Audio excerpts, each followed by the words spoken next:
आपण पाहत आहात प्रेस मीडिया न्यूज. 13-14 तास वीज खंडित, उष्माघात, अवकाळी पाऊस आणि अंधारात जनता होरपळली. मोहोळ तालुक्यातील विरवडे, दातपूर, शिंगोळी, कामती आदी गावांमध्ये गेल्या काही दिवसांपासून 13 ते 14 तास वीज पुरवठा खंडित होत असल्याने सामान्य जनता व शेतकरी प्रचंड त्रस्त झाले आहेत. एकीकडे तीव्र उष्णतेचा कहर तर दुसरीकडे अवकाळी पाऊस, वादळी वारे आणि विजांचा कडकडाट अशा दुहेरी संकटात नागरिक सापडले आहेत.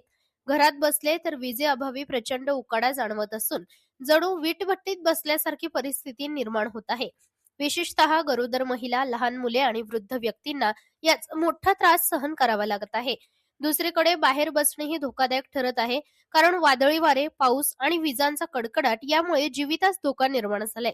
स्थानिक नागरिकांनी कामती येथील वीज कार्यालयाशी संपर्क साधला असता वरिष्ठ अधिकाऱ्यांच्या आदेशाशिवाय सिंगल फेज वीज पुरवठा सुरू करता येणार नाही असे उत्तर देण्यात येत असल्याची माहिती समोर आली आहे. त्यामुळे प्रशासनाच्या कार्यपद्धतीवर प्रश्नचिन्ह निर्माण होतोय.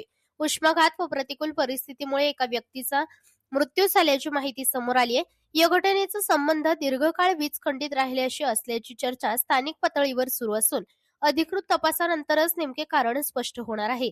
जनहित शेतकरी संघटनेचे संस्थापक अध्यक्ष भैयासाहेब देशमुख यांनी या परिस्थितीवर तीव्र नाराजी व्यक्त करत संबंधित वीज अधिकाऱ्यांवर कारवाईची व बदलीची मागणी केली आहे.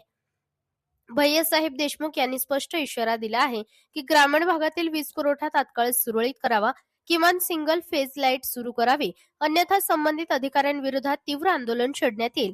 तसेच अधिकाऱ्यांनी प्रत्यक्ष ग्रामीण भागातील परिस्थिती अनुभवावी अशी जनतेची भावना असून प्रशासनाने तातडीने याची दखल घ्यावी अशी मागणी होत आहे.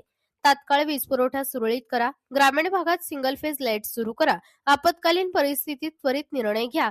सध्याची परिस्थिती ही केवळ वीज पुरवठ्याची समस्या नसून ती थेट जनजीवन आणि आरोग्याशी संबंधित आहे. घराघरात असह्य उकाडा, बाहेर वारा पावसाचा धोका अशा कोंडीत नागरिक अडकले असून प्रशासनाने तातडीने हस्तक्षेप करण्याची गरज आहे. प्रतिनिधी Suraj Parve, press media news, Mohol, Solapur.